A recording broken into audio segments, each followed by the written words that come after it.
ओम श्री गणेशाय नमः। श्री आशुतोषाय नमः। मेरे प्यारे भागवत भक्तों को मेरी राधे राधे। आज हम श्रीमद् भागवत महापुराण सप्ताह कथा एक सदग्रंथ दशम स्कंद उत्तरार्थ का अध्याय 67 करने जा रहे हैं। द्विविद का उद्धार। श्री सुखदेव जी कहते हैं, परीक्षित, द्विविद नाम का वानर था। वह भौमासुर का सखा, सुग्रीव का मंत्री और मैंद का शक्तिशाली भाई था।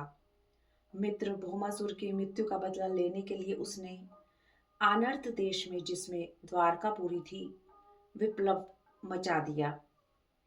वह वानर बड़े बड़े नगरों, गांवों, खानों और अहीर की बस्तियों में आग लगाकर उन्हें जलाने लगा। द्विविद में 10,000 हाथियों का बल था। समुद्र में कभी कभी खड़ा होकर वह हाथों से इतना जल उछालता कि समुद्र तट के देश डूब जाते। ऋषियों मुनियों के तप और यज्ञ में विघ्न डाल देता। अनेकों उपद्रव करता हुआ एक दिन वह सुललित संगीत सुनकर रैवतक पर्वत पर गया। उसने देखा कि बहुत सी सुंदर स्त्रियों के बीच में आनंद उन्मत्त भगवान बलराम जी मधुर संगीत गा रहे हैं। द्विविद बड़ी ठिठाई से स्त्रियों को अपमानित करने लगा। उसके सारे उपद्रव को स्मरण कर भगवान बलराम जी ने हल मूसल से उस पर प्रहार किया। द्विविद भी बड़ी बड़ी चट्टानों से बलशाली बलराम जी के ऊपर प्रहार करने लगा। भगवान बलराम पर्वत की तरह अविचल खड़े रहे। उन्होंने अपने हाथ से उस चट्टान को सिर पर गिरते गिरते पकड़ लिया और अपने सुनंद नामक मूसल से उस पर प्रहार किया। मूसल लगने से द्विविद का मस्तक फट गया और खून की धारा बहने लगी। अपना सिर फटने की कोई परवाह न कर उसने एक वृक्ष उखाड़ा, उसे झाड़ झूड़ कर बिना पत्ते का कर दिया और फिर उससे बलराम जी के ऊपर बड़े जोर का प्रहार किया। बलराम जी ने उस वृक्ष के 100 टुकड़े कर दिए। इस प्रकार वह उनसे युद्ध करता रहा। एक वृक्ष टूट जाने पर दूसरा उखाड़ता और उससे प्रहार करने की चेष्टा करता। सब ओर से वृक्ष उखाड़ उखाड़ कर लड़ते लड़ते उसने सारे वन को वृक्षहीन कर दिया, किंतु बलराम जी ने उसके द्वारा प्रहार किए गए सारे वृक्षों को चूर चूर कर दिया। अंत में कपिराज द्विविद अपनी ताड़ के समान लंबी बाहों से घूंसा बांधकर बलराम जी की ओर झपटा और पास जाकर उसने उनकी छाती पर जोर से प्रहार किया।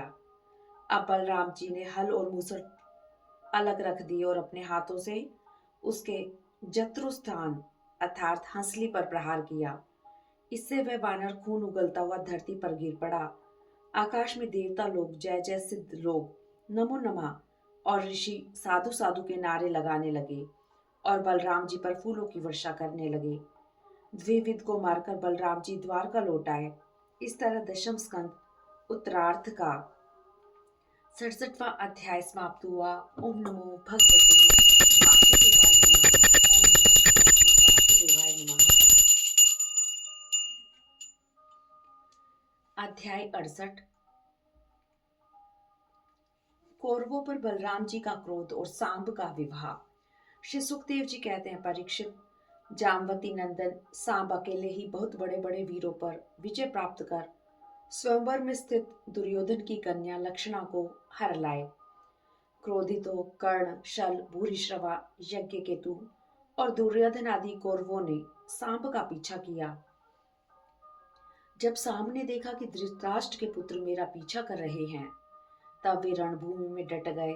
भयंकर युद्ध के बाद कौरवों ने बड़ी ही कठिनाई के साथ सांब को रथहीन करके बांध लिया। नारद जी से यह समाचार प्राप्त कर यदुवंशी लोग महाराज उग्रसेन की आज्ञा से कौरवों पर चढ़ाई करने की तैयारी करने लगे। बलराम जी ने इस लड़ाई झगड़े को ठीक न समझा। वे स्वयं कुछ ब्राह्मण और यदुवंश के बड़े बूढ़ों को साथ लेकर हस्तिनापुर गए और नगर के बाहर एक उपवन में ठहर गए। उद्धव जी को उन्होंने धृतराष्ट्र के पास भेजा। उद्धव जी ने कौरवों की सभा में धृतराष्ट्र से कहा, बलराम जी पधारे हैं। अपने परम हितैषी बलराम जी का आगमन सुनकर प्रसन्न मन से कौरवों ने मांगलिक सामग्री के साथ बलराम जी की आगवानी की और उद्धव जी का स्वागत किया। परस्पर एक दूसरे का कुशल मंगल पूछकर बलराम जी ने गंभीरता से कहा, महाराज उग्रसेन ने तुम लोगों को आज्ञा दी है कि तुम लोगों ने मिलकर अधर्म से अकेले सांब को बंदी बना दिया है। हम चाहते हैं हम संबंधियों में परस्पर फूट न पड़े, अतः सांब को उसकी नववधु के साथ हमें वापस कर दो। यह बात सुनकर कुरुवंशी क्रोध से तिलमिला उठे। उन्होंने कहा, देखो तो भला हमारे ही कृपा प्रसाद से इन यदुवंशियों को राज सिंहासन मिला, किसी प्रकार हम लोगों ने इनसे विवाह संबंध कर लिया। ये हमारे साथ सोने बैठने और एक पंक्ति में खाने लगे। अब ये निर्लज होकर हम ही पर हुक्म चलाने चले हैं। कुरुवंशी घमंड में चूर शिष्टाचार की परवाह न करके भगवान बलराम जी को इस प्रकार दुर्वचन कहकर लौट गए। इस प्रकार कौरवों की दुष्टता अशिष्टता देखकर बलराम जी क्रोधित हो गए। तमतमाए चेहरे से हंसकर उन्होंने कहा, सच है, इन दुष्टों को रास्ते पर लाने का उपाय समझाना बुझाना नहीं बल्कि दंड देना है। आज मैं सारी पृथ्वी को कौरवहीन कर दूंगा। इतना कहकर अपना हल लेकर खड़े हो गए। उन्होंने उसकी नोक से हस्तिनापुर को उखाड़ लिया और उसे डुबाने के लिए गंगा जी की ओर खींचने लगे। घबराकर प्राणों की रक्षा के लिए कौरवों ने लक्ष्मणा के साथ सांब को आगे किया और बलराम जी की शरण ली। उन्होंने बलराम जी की स्तुति की। उनकी स्तुति से प्रसन्न होकर बलराम जी ने उन्हें अभयदान दिया। दुर्योधन अपनी पुत्री के साथ बहुत सा धन देकर पुत्री को विदा किया। नवदंपति लक्ष्मणा और सांब के साथ बलराम जी ने द्वारका की यात्रा की। यह हस्तिनापुर आज भी दक्षिण की ओर ऊंचा और गंगा जी की ओर झुका हुआ है तथा भगवान बलराम जी के पराक्रम की सूचना दे रहा है। इस तरह दशम स्कंद उत्तरार्ध का 68वां अध्याय समाप्त हुआ। ओम नमो भगवते वासुदेवाय नमः। ओम नमो भगवते वासुदेवाय नमः। अध्याय 69 देव ऋषि नारद का भगवान की ग्रहचर्या देखना। श्री सुखदेव जी कहते हैं, परीक्षित, जब देव ऋषि नारद जी ने सुना कि भगवान श्री कृष्ण ने भौमासुर को मारकर अकेले ही हजारों राजकुमारियों के साथ विवाह कर लिया, तब उनके मन में भगवान के रहन सहन देखने की बड़ी अभिलाषा हुई। वे सोचने लगे, आश्चर्य है कि भगवान ने एक ही शरीर से एक ही समय 16,000 महलों में अलग अलग 16,000 राजकुमारियों का पानी ग्रहण कैसे किया। इसी उत्सुकता से नारद जी द्वारका आ पहुंचे। अंतपुर में पहुंचकर नारद जी ने देखा कि रानियों के 16,000 से अधिक महल शोभायमान थे। श्री रुक्मणी जी के भवन में पहले नारद जी ने प्रवेश किया। वहां उन्होंने देखा कि श्री कृष्ण रुक्मणी जी के साथ बैठे हैं। रुक्मणी जी भगवान को पंखा हिला रही हैं। श्री नारद जी को देखकर श्री कृष्ण सहसा उठ खड़े हुए। उनके चरणों में प्रणाम कर उन्हें अपने आसन पर बैठाया। उनके पांव पखार कर चरणामृत अपने सिर पर धारण किया।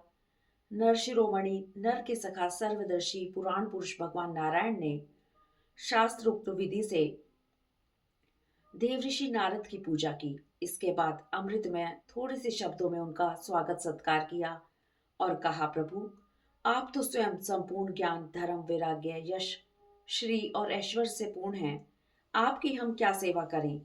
देवऋषि नारद ने कहा, भगवान, आपके चरण कमलों की मुझे सदा समृद्धि बनी रहे, मैं उनका ध्यान करता रहूं। आप संपूर्ण लोगों के एकमात्र स्वामी हैं। यह बड़ी सौभाग्य की बात है कि आज मुझे आपके चरण कमलों के दर्शन हुए हैं। आपके ये चरण कमल संसार के लोगों को परम साम्य मोक्ष देने में समर्थ हैं। असीमित ज्ञान वाले ब्रह्मा शंकर आदि सर्वदा अपने हृदय में आपके चरण का चिंतन करते रहते हैं। वास्तव में वे श्री चरण ही संसार रूप कुएं में गिरे हुए लोगों के बाहर निकलने के लिए सहारा हैं। आप मेरे ऊपर ऐसी कृपा करें कि मेरा मन सदा आपके चरणों में तन्मय रहे। इसके बाद नारद जी श्री कृष्ण की योग माया का रहस्य जानने के लिए उनकी दूसरी पत्नी के महल में गए। वहां उन्होंने देखा कि भगवान अपनी पत्नी और उद्धव जी के साथ चौसर खेल रहे हैं। वहां से श्री कृष्ण द्वारा स्वागत सत्कार प्राप्त कर चकित हो चुपचाप नारद जी उनकी तीसरी पत्नी के महल में गए। वहां श्री कृष्ण अपने बच्चों को दुलार कर रहे थे। वहां से वे उनकी चौथी पत्नी के महल में जाकर देखते हैं कि भगवान स्नान की तैयारी कर रहे हैं। इसी प्रकार नारद जी ने विभिन्न महलों में भगवान को विभिन्न विभिन्न कार्य करते देखा। इस प्रकार मनुष्य किसी लीला करते हुए श्री कृष्ण की योग माया का वैभव देखकर नारद जी ने मुस्कुराते हुए उनसे कहा, आत्मदेव, आपकी योग माया ब्रह्मा जी आदि मायावियों के लिए भी अगम्य है, किंतु आप हम की हम आपकी योग माया का रहस्य जानते हैं, क्योंकि आपके चरण कमलों की सेवा करने से वह स्वयं ही हमारे सामने प्रकट हो गई है। अब मुझे आज्ञा दीजिए कि मैं आपकी त्रिभुवन पावनी लीला का गान करता हुआ उन लोगों में विचरण करूं। भगवान ने कहा, देव ऋषि, तुम मेरी यह योग माया देखकर मोहित मत होना। भगवान श्री कृष्ण की शक्ति अनंत है। द्वारका में वे गृहस्थ की भांति ऐसा आचरण करते थे मानो धर्म, अर्थ और काम रूप पुरुषार्थों में उनकी बड़ी श्रद्धा हो। उन्होंने नारद जी का बहुत सम्मान किया। वे अत्यंत प्रसन्न होकर भगवान का स्मरण करते हुए वहां से चले गए। इस प्रकार भगवान की लीलाओं का श्रवण, गान और अनुमोदन करने वाले मनुष्यों को मोक्ष के मार्ग स्वरूप श्री कृष्ण के चरणों में परम प्रेममयी भक्ति प्राप्त हो जाती है।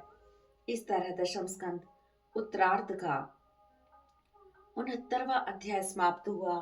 ओम नमो भगवते वासुदेवाय नमः। ओम नमो नारायणाय। अध्याय 70। भगवान श्री कृष्ण की नित्यचर्या और उनके पास जरासंध के कैदी राजाओं के दूत का आना। श्री सुखदेव जी कहते हैं, परीक्षित, भगवान श्री कृष्ण प्रतिदिन ब्रह्म मुहूर्त में उठ जाते और हाथ मुंह धोकर अपने माया अतीत आत्म स्वरूप का ध्यान करते। उस समय उनका रोम रोम आनंद से खिल उठता था। इसके बाद वे विधि पूर्वक पवित्र जल में स्नान करते, फिर शुद्ध धोती पहनकर दुपट्टा ओढ़कर यथाविधि नित्य कर्म संध्या वंदन आदि करते, हवन करते और मौन होकर गायत्री जप करते। सूर्योदय के समय सूर्योपास्थान करते और ब्राह्मणों की विधि पूर्वक पूजा करते। इसके बाद वे ब्राह्मणों को वस्त्राभूषणों से सुसज्जित करके रेशमी वस्त्र, मृगचर्म, तिल के साथ प्रतिदिन दुधारू बछड़ों वाली सुंदर वस्त्र एवं मोतियों की माला से सुसज्जित सींग में सोना और खुर में चांदी मढ़ी हुई 13,084 गाय दान करते। फिर अपनी विभूति रूप गौ, ब्राह्मण, देवता, कुल के बड़े बूढ़े, गुरुजन और समस्त प्राणियों को प्रणाम करके मांगलिक वस्तुओं को स्पर्श करते। फिर अपने वस्त्र आभूषणों को पहनकर वे घी और दर्पण में अपना मुख अरविंद देखते। इसके बाद गाय, बैल, ब्राह्मण और देव प्रतिमाओं का दर्शन करते। फिर पूर्ववासी और अंतपुर में रहने वाले चारों वर्णों के लोगों की अभिलाषाएं पूर्ण करते। अन्य ग्रामवासी प्रजा की कामना पूर्ण कर सबको प्रसन्न करते और स्वयं आनंदित होते। तब तक दारुक नामक सारथी सुग्रीव आदि घोड़ों से जुता हुआ रथ ले आता और प्रणाम करके भगवान के सामने खड़ा हो जाता। सब रानियों से अलग अलग विदा होकर एक ही रूप में रथ पर आरूढ़ होकर वे महल से निकलते। समस्त यदुवंशों के साथ सुधर्मा नाम की सभा में प्रवेश करते। उस सभा में बैठने वालों को भूख, प्यास, मोह, शोक और जरा, मृत्यु, ये 6 उर्मियां नहीं सताती। भगवान श्री कृष्ण श्रेष्ठ सिंहासन पर विराजते। समस्त यदुवंशी अपने अपने आसन पर भगवान की आज्ञा से विराज जाते। मांगलिक वाद्य के साथ सूत, मागध और बंतीजन नाचते गाते और भगवान की स्तुति करते। ब्राह्मण लोग वेद मंत्रों की व्याख्या करते। एक दिन राजसभा के द्वार पर एक नया मनुष्य आया। द्वारपालों ने भगवान की आज्ञा लेकर उसे सभा भवन में उपस्थित किया। उस मनुष्य ने भगवान को प्रणाम किया और उन राजाओं का, जिन्हें जरासंध ने बलपूर्वक कैद कर लिया था, जिनकी संख्या 20,000 थी, जरासंध के बंदी बनने का दुख निवेदन किया।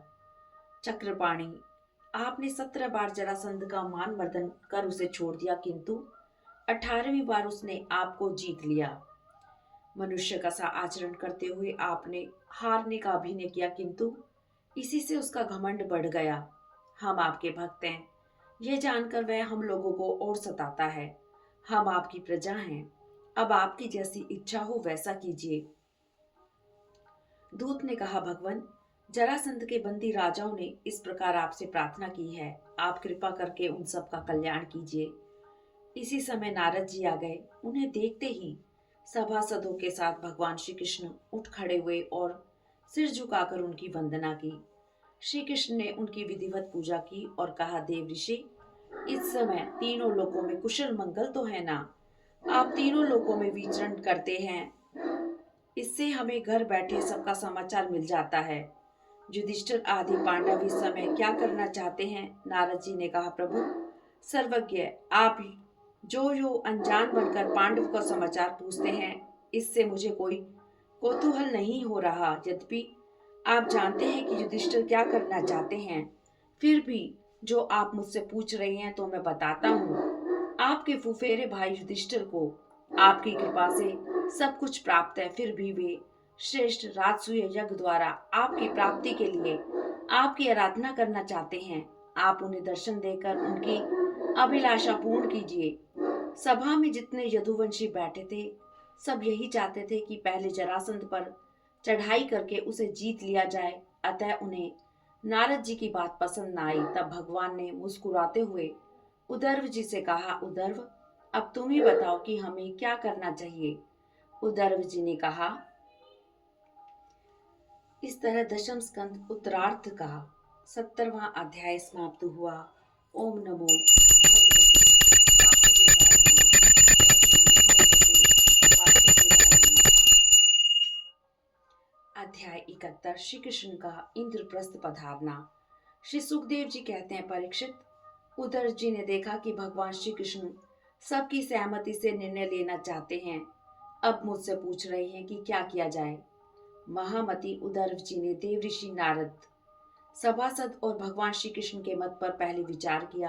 फिर बोले, भगवान, देव ऋषि नारद जी ने आपको यह सलाह दी है कि फुफेरे भाई पांडवों के राजसूय यज्ञ में सम्मिलित होकर उनकी सहायता करनी चाहिए। वह ठीक ही कह रहे हैं। साथ में यह भी ठीक है कि शरणागतों की रक्षा अवश्य करनी चाहिए। प्रभु, राजसूय यज्ञ में 10 दिशाओं में विजय प्राप्त करना होता है। अतः पांडवों के यज्ञ और शरणागतों की रक्षा दोनों कामों के लिए जरासंध को जीतना आवश्यक है। जरासंध को केवल भीमसेन ही युद्ध में हरा सकते हैं। जरासंध ब्राह्मण भक्त हैं, अतः भीमसेन उसे द्वंद्व युद्ध में अवश्य मार डालेंगे। इस प्रकार जरासंध का वध स्वयं ही बहुत सा प्रयोजन सिद्ध कर देगा। अतः आप पहले वहीं पधारें। उद्धव जी के इस सलाह का सबने समर्थन किया।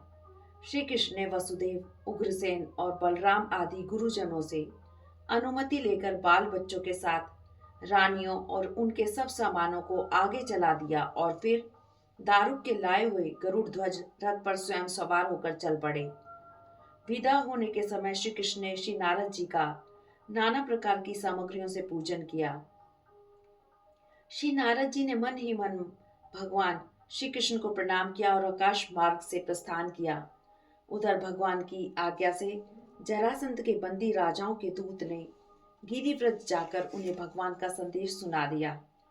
वे भगवान की बाट जोहने लगे। भगवान श्री कृष्ण मार्ग में दृष्टवती एवं सरस्वती नदी को पार करके पांचाल और मत्स्य देशों में होते हुए इंद्रप्रस्थ जा पहुंचे। श्री कृष्ण के आगमन का समाचार सुनकर अजात शत्रु युधिष्ठिर का रोम रोम आनंद से खिल उठा। वे आचार्यों और सब जन संबंधियों के साथ भगवान का दर्शन कर गदगद हो गए। राजा युधिष्ठिर भगवान श्री कृष्ण को अपनी दोनों भुजाओं से आलिंगन कर सर्वतोभावीन परमानंद में मग्न हो गए। इसके बाद भीमसेन और अर्जुन ने भगवान का आलिंगन किया। नकुल और सहदेव ने अभिवादन किया। स्वयं भगवान ने ब्राह्मणों और कुरुवंशी वृद्धों को यथा योग्य नमस्कार किया। कुरु, संजय और केकय देश के राजाओं ने भगवान का सम्मान किया। मांगलिक बाजे बजने लगे, नृत्य गान होने लगा। अद्भुत समारोह के साथ भगवान ने इंद्रप्रस्थ नगर में प्रवेश किया। नगर खूब सजाया गया। अंतपुर की स्त्रियां भगवान का दर्शन कर आनंद से भर गई। श्री कृष्ण उनका स्वागत सत्कार स्वीकार करने लगे। भगवान श्री कृष्ण ने अपनी बुआ कुंती और गुरुजनों की पत्नियों का अभिवादन किया। कुंती ने अपने भतीजे श्री कृष्ण को हृदय से लगा लिया। श्री कृष्ण की बहन सुभद्रा और द्रौपदी ने भगवान को नमस्कार किया। सास कुंती की प्रेरणा से द्रौपदी ने भगवान की सभी रानियों का यथा योग्य सत्कार किया।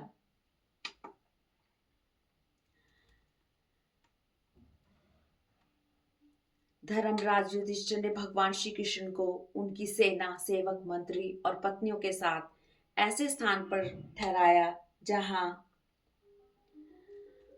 नई नई सुख की सामग्रियां प्राप्त हों। मयासुर ने धर्मराज युधिष्ठिर के लिए भगवान की आज्ञा से एक दिव्य सभा तैयार कर दी। भगवान श्री कृष्ण राजा युधिष्ठिर को आनंदित करने के लिए कई महीनों तक इंद्रप्रस्थ में ही रहे। दशम स्कंद उत्तरार्ध का 71वां अध्याय समाप्त हुआ। ओम नमो भगवते वासुदेवाय नमः। ओम नमो भगवते वासुदेवाय नमः। अध्याय 72 पांडवों के राजसूय यज्ञ का आयोजन और जरासंध का उद्धार। श्री सुखदेव जी कहते हैं, परीक्षित, एक दिन राजसभा में सभी के सामने महाराज युधिष्ठिर ने भगवान श्री कृष्ण से कहा, गोविंद, मैं सर्वश्रेष्ठ राजसूय यज्ञ के द्वारा आपका और आपके विभूति स्वरूप देवताओं का यजन करना चाहता हूँ। आप कृपा करके मेरा यह संकल्प पूर्ण कीजिए। श्री कृष्ण ने कहा, राजन, आपका निश्चय बहुत ही उत्तम है। पृथ्वी के समस्त राजाओं को जीतकर यज्ञोचित संपूर्ण सामग्री एकत्रित करके फिर इस महायज्ञ का अनुष्ठान कीजिए। आपका यह महायज्ञ ऋषियों, पितरों, देवताओं, सगे संबंधियों, हमें और समस्त प्राणियों को अभिष्ट है। भगवान की इस बात से युधिष्ठिर का हृदय आनंद से भर गया। जब उन्होंने भाइयों को दिग्विजय के लिए आदेश दिया और भगवान ने पांडवों में अपनी शक्ति संचार करके उनको शक्तिशाली बना दिया, भीमसेन, अर्जुन, नकुल और सहदेव ने अपने बल पौरुष से सब ओर के राजाओं को जीतकर बहुत सा धन लाकर महाराज युधिष्ठिर को दिया। इसके बाद उद्धव जी द्वारा बताए गए उपाय के अनुसार भीमसेन, अर्जुन और भगवान श्री कृष्ण ब्राह्मण वेश धारण करके गिरिव्रज गए। वही जरासंध की राजधानी थी। जरासंध ब्राह्मण भक्त था। ब्राह्मण वेशधारी उपयुक्त क्षत्रियों ने जरासंध से याचना की, राजन, हम तीनों ब्राह्मण आपसे कुछ चाहते हैं, उसे आप हमें अवश्य दीजिए। जरासंध ने उन लोगों की कलाइयों पर धनुष की प्रत्यंचा की रगड़ के चिन्हों को देखकर पहचान लिया कि ये तो ब्राह्मण नहीं, क्षत्रिय हैं। वह सोचने लगा कि मैंने इन्हें कहीं ना कहीं देखा है। फिर उसने मन में विचार किया कि ये क्षत्रिय होकर भी मेरे भय से ब्राह्मण का वेश बनाकर आए हैं और भिक्षा मांगने पर उतारू हैं, तब चाहे जो मांग ले मैं दे दूंगा। ऐसा विचार कर उसने कहा, ब्राह्मणों, आप लोग मन चाही वस्तु मांग ले, मैं दूंगा। आप लोगों को मैं अपना सिर तक दे सकता हूँ। भगवान ने कहा, राजेंद्र, हम लोग अन्न के इच्छुक ब्राह्मण नहीं हैं, क्षत्रिय हैं। हम आपसे द्वंद्व युद्ध की भिक्षा चाहते हैं। देखो, ये भीमसेन है और यह अर्जुन है तथा मैं तुम्हारा पुराना शत्रु श्री कृष्ण हूँ। भगवान की बात सुनकर जरासंध ठेका लगाकर हंसने लगा और चिढ़कर बोला, अरे मूर्खों, तुम्हारी इस भिक्षा को मैं स्वीकार करता हूँ, किंतु कृष्ण, तुम तो डरपोक हो। मेरे डर से मथुरा छोड़कर समुद्र की शरण ले ली है, अतः मैं तुमसे नहीं लड़ूंगा। यह कमजोर अर्जुन भी मुझसे क्या लड़ेगा, इससे भी मैं नहीं लड़ूंगा। मेरे जोड़ के केवल भीम है।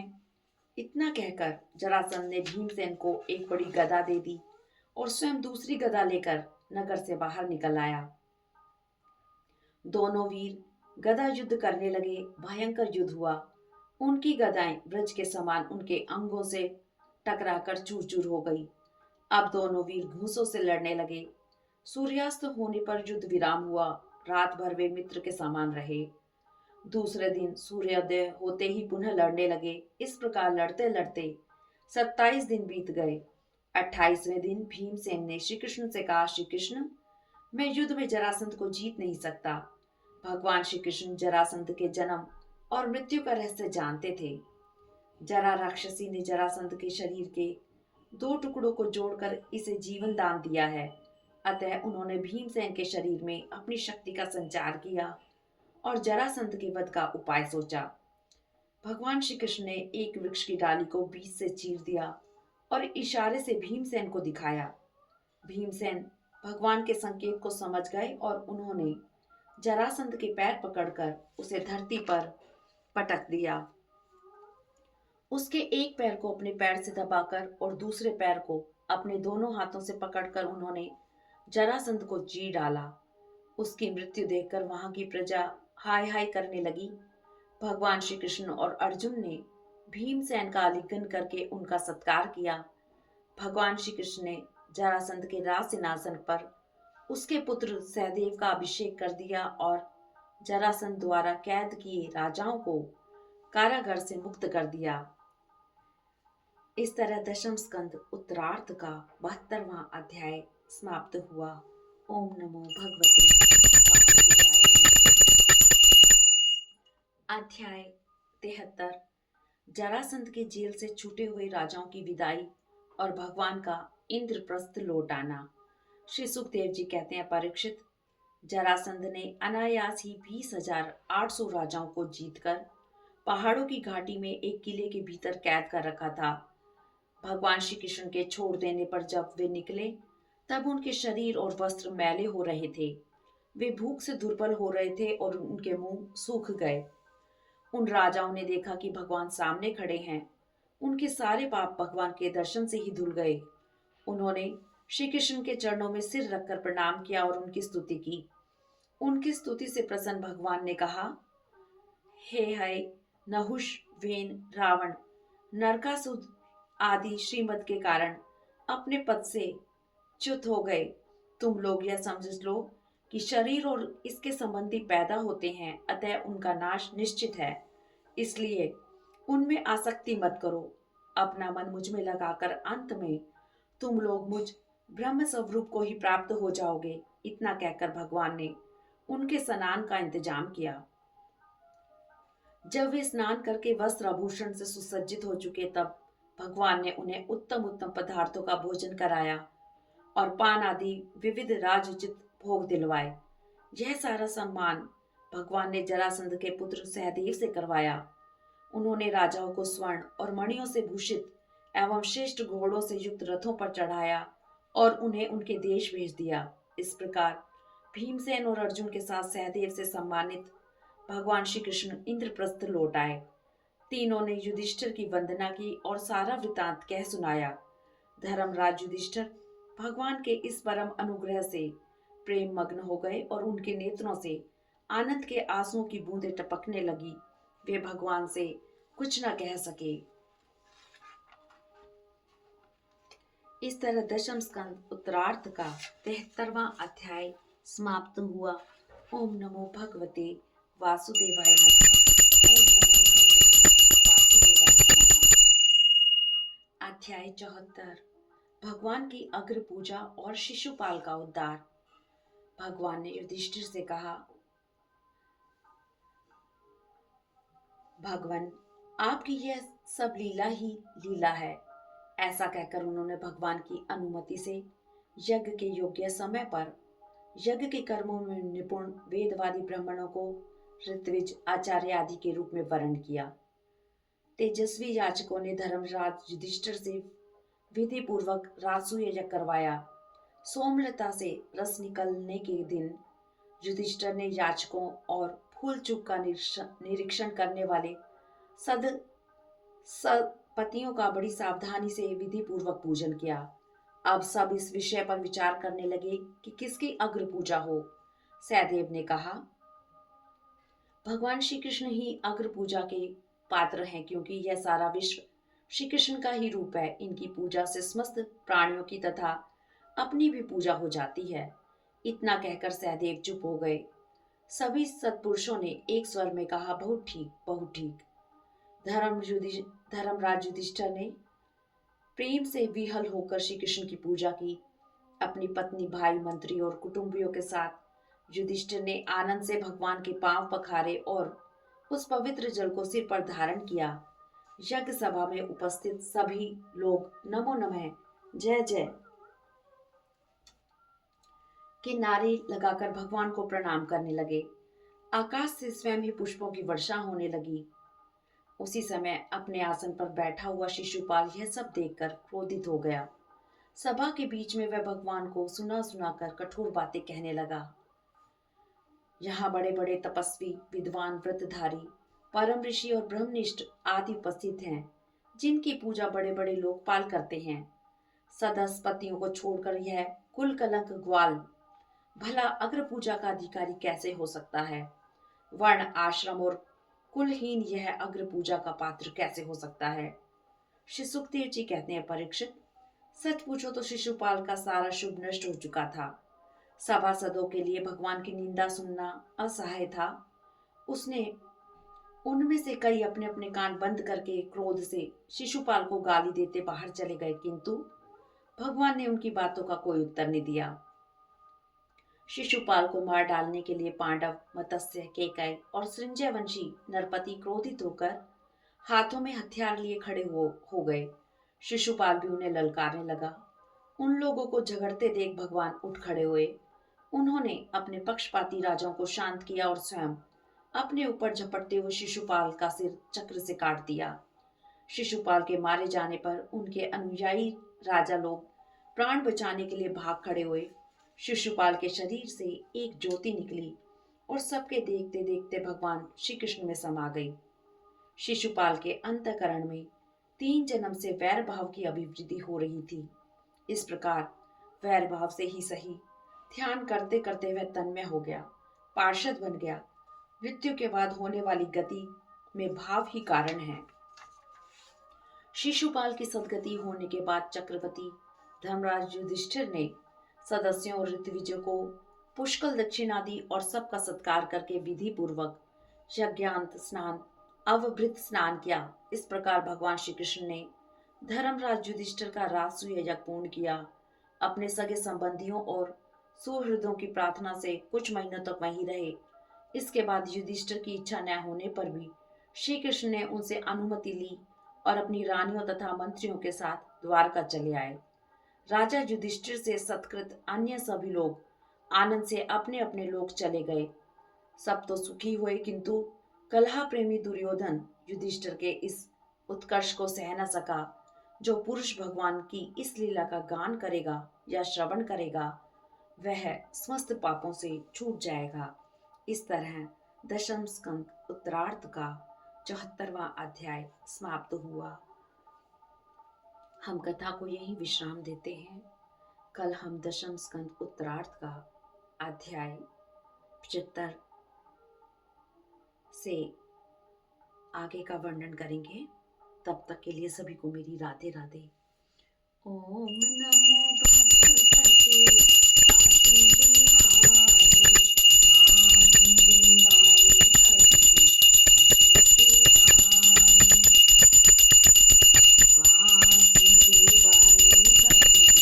वासुदेवाय हरि वासुदेवाय, हरि बोल, हरि बोल, हरि बोल, हरि बोल, हरि बोल, हरि बोल, हरि बोल। हरि ओम तत्सत, हरि ओम तत्सत।